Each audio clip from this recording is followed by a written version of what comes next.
Здравейте на всички! Правя едно видео във връзка с предстоящия протест против въвеждане на еврото без референдум, който ще се проведе на 31 май.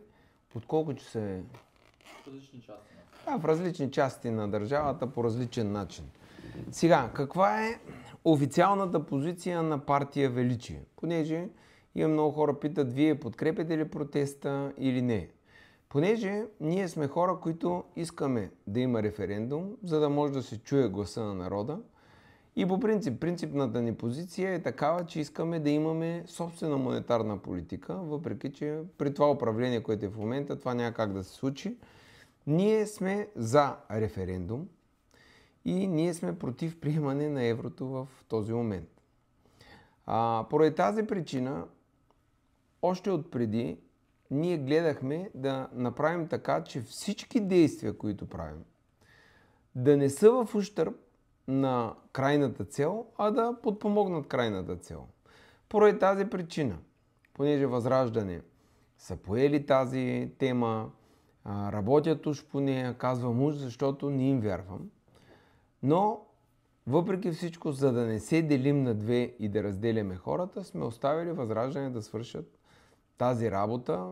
По-добре един да я върши, отколкото да се разделят 5, 6, 7 организации и всеки един да търси политически дивиденд. Поради тази причина, хората, които искат да подкрепят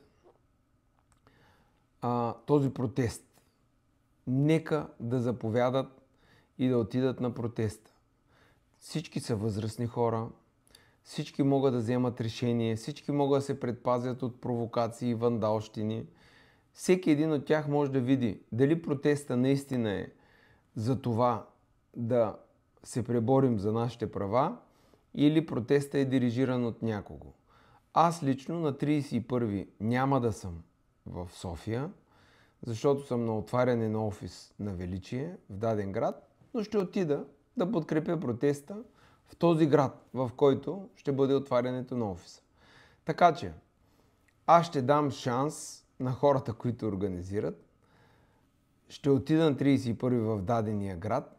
Ще подкрепя като гражданин, а не като ръководител на парламентарна група или човек, който трябва да се припише дивиденти. Ще бъде един от многото. Всички привърженици на Величие, които имат желание да направят всичко, което зависи от нас до този момент и да видим дали Възраждане ще се справят, нека да отидат на 31 по места или където искат, да подкрепят протеста и да не се делят вътре на такива, които Възраждане стават или не стават. Според мен Възраждане не стават, но това е лично мнение.